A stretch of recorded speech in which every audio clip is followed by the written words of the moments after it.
আসসালামু আলাইকুম dear students, আশা করি সবাই ভালো আছো। এলকে এডুকেশনাল টিউটোরিয়ালে তোমাদেরকে সবাইকে স্বাগত। আজকে আমি একটি নতুন ধরনের টপিক নিয়ে এসেছি। টপিকটি হলো story on the justice of Kazi. এই স্টোরিটি তোমাদের জন্য অত্যন্ত গুরুত্বপূর্ণ, কারণ এই স্টোরিটি এসএসসি ও এইচএসসি বিভিন্ন বোর্ড পরীক্ষায় একাধিকবার এসেছিল। তাই আমি তোমাদের জন্য এই স্টোরিটি সহজ ভাষায় এবং বাংলা অনুবাদ সহ তৈরি করেছি। তো ভিডিওটি শুরু করার আগে সবার কাছে একটি রিকোয়েস্ট, যারা যারা আমার এই চ্যানেলটি সাবস্ক্রাইব করেনি দয়া করে চ্যানেলটি সাবস্ক্রাইব করবে, এবং ইতিমধ্যে যারা আমার এই চ্যানেলটি সাবস্ক্রাইব করেছেন তাদেরকে অসংখ্য ধন্যবাদ। তো ভিডিওটি স্টার্ট করি। The justice of Kazi. Long ago, there was a sultan in Bengal named Ghiyasuddin Azam. অনেক আগে বাংলায় গিয়াসউদ্দিন আজম নামে এক সুলতান ছিলেন। His capital was Sonargaon near Dhaka. তার রাজধানী ছিল ঢাকার কাছে Sonargaon.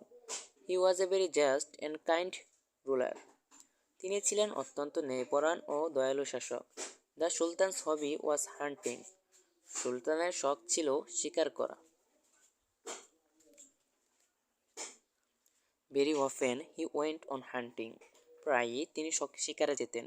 One day he was on hunting deer in a jungle. একদিন সে এক জঙ্গলে হরিণ শিকার করছিল. Aiming at jaw he shot but missed. চোয়াল লক্ষ্য করে তিনি গুলি করেন, কিন্তু মিস করেন. Instead of the fawn, the arrow pursued a boy who was the only son of a widow. ফানের পরিবর্তে তীরটি একটি ছেলেকে বিদ্ধ করেছিল, যেটি বিধবার একমাত্র পুত্র ছিল. At this, a widow was greatly shocked. She brought charge against the sultan. এতে বিধবা খুবই মর্মাহত হলেন. তিনি সুলতানের বিরুদ্ধে অভিযোগ করেন. The Qazi asked the sultan to make the widow happy. কাজী সুলতানকে বিধবাকে খুশি করতে বললেন. At last, Qazi penalized Azam Shah and ordered the king to give the widow some valuables and some money so that the widow could live her life happily. শেষ পর্যন্ত কাজী আজম শাহকে শাস্তি দেন এবং রাজাকে আদেশ দেন বিধবাকে কিছু মূল্যবান জিনিসপত্র এবং কিছু টাকা দিতে, যাতে বিধবা তার জীবন সুখে কাটাতে পারে. The sultan compensated for this guilt and the widow became pleased. সুলতান এই অপরাধের ক্ষতিপূরণ দিলেন এবং বিধবা খুশি হন.